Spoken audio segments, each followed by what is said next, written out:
দর্শক, এই বাংলাদেশ ইউনানি ও Ayurvedic medical council অধ্যাদেশ বাস্তবায়নের দাবিতে এক দফা দাবিতে আসলে আন্দোলন করছেন আয়ুর্বেদিক ইউনানি আয়ুর্বেদিক শিক্ষার্থীরা। আপনারা দেখছেন আমরা আছি প্রেস ক্লাবের সামনে থেকে, জাতীয় প্রেস ক্লাবের সামনে থেকে। দর্শক, আমার আন্দোলনকারীরা কিন্তু বলছেন তারা 38তম দিনের মতো এই আন্দোলন করছেন তাদের এই অধ্যাদেশের দাবিতে। দর্শক, আমরা আসলে সরাসরি কথা বলবো কয়েকজনের সঙ্গে, তারা কি দাবি নিয়ে এখানে আসলে দাঁড়িয়েছেন। দর্শক, আপনারা দেখছেন একটাই দাবি, সেটা হচ্ছে আমাদের একটি স্বতন্ত্র পূর্ণাঙ্গ আইন কাউন্সিল।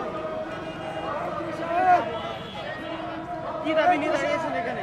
আমাদের একটাই দাবি, সেটা হচ্ছে আমাদের ইউনানি আয়ুর্বেদিকের হচ্ছে স্বতন্ত্র একদম পূর্ণাঙ্গ একটি আইন কাউন্সিল। এই দাবি আদায়ের জন্য সুবিধা হলো আমাদের হচ্ছে ক্যাম্পাস তৈরির 36 বছর পরেও আমরা একটি পূর্ণাঙ্গ আইন কাউন্সিল পাচ্ছি না, যার জন্য আমাদের চিকিৎসকরা চিকিৎসা দানে হয়রানির শিকার হচ্ছে।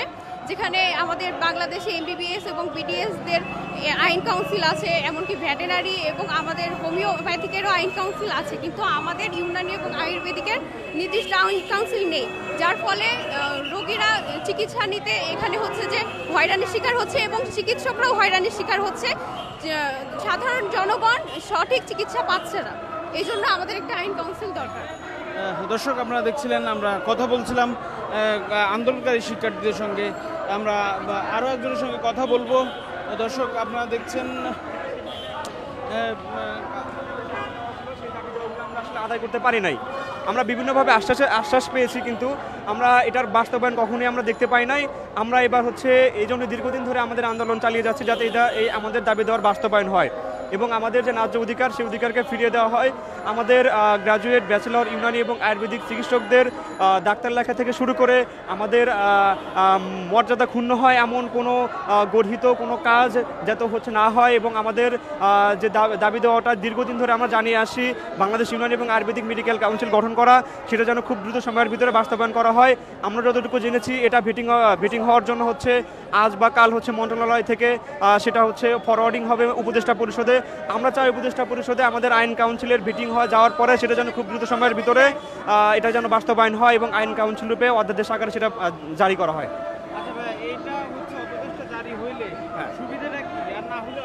আচ্ছা, এখানে অধ্যাদেশ জারি হওয়ার সুবিধা হচ্ছে বাংলাদেশ ইউনানি এবং আয়ুর্বেদিক মেডিকেল কাউন্সিলে যখন অধ্যাদেশ জারি হয়ে যাবে, তখন সমস্ত গ্র্যাজুয়েট ডাক্তার এবং ডিপ্লোমা যে ইউনানি এবং আয়ুর্বেদিক ডাক্তাররা আসে, তারা হচ্ছে একটা রেগুলার বডির ভিতরে আসবে।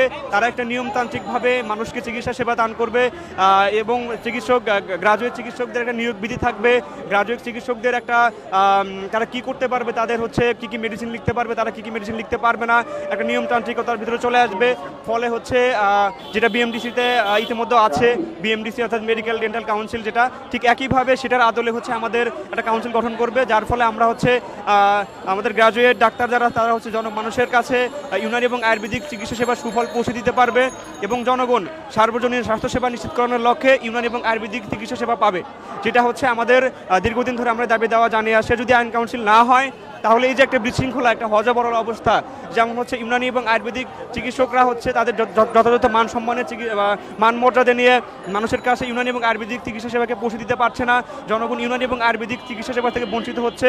আর দ্বিতীয়ত হচ্ছে বিশ্ব স্বাস্থ্য সংস্থা থেকে স্বীকৃত একটা মেডিকেল সিস্টেম, ইউনানি এবং আয়ুর্বেদিক মেডিকেল সিস্টেম, যেটা মানুষ এটা দ্বারা সুফল ভোগ করে, মানুষ এটার মাধ্যমে সুফল পাচ্ছে দীর্ঘদিন ধরে, কিন্তু স্বীকৃতি না থাকার কারণে, সঠিক স্বীকৃতি না থাকার কারণে মানুষ হচ্ছে যথাযথভাবে ইউনানি আয়ুর্বেদিক বিজ্ঞানসম্মত যে ইউনানি আয়ুর্বেদিক চিকিৎসা সেটা সঠিকভাবে পাচ্ছে না।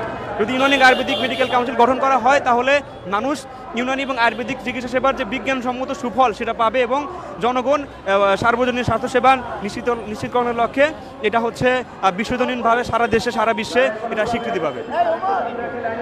দর্শক দেখছিলেন, তারা কিন্তু বলছিলেন যে এই যে আয়ুর্বেদিক কাউন্সিল, এটি কিন্তু হলে যে আয়ুর্বেদিক যে চিকিৎসা সেবা দেওয়া হয় সারা দেশব্যাপী, সেটি কিন্তু একটি সুশৃঙ্খলার ভিতরে আসবে এবং যারা আয়ুর্বেদিক চিকিৎসা নিয়ে পড়াশোনা করেন, তারাই আসলে এই চিকিৎসা দিবেন বলে সেটাই জানাচ্ছিলেন তারা। দর্শক, আমরা ছিলাম দেশ রূপান্তর লাইভে জাতীয় প্রেস ক্লাবের সামনে থেকে।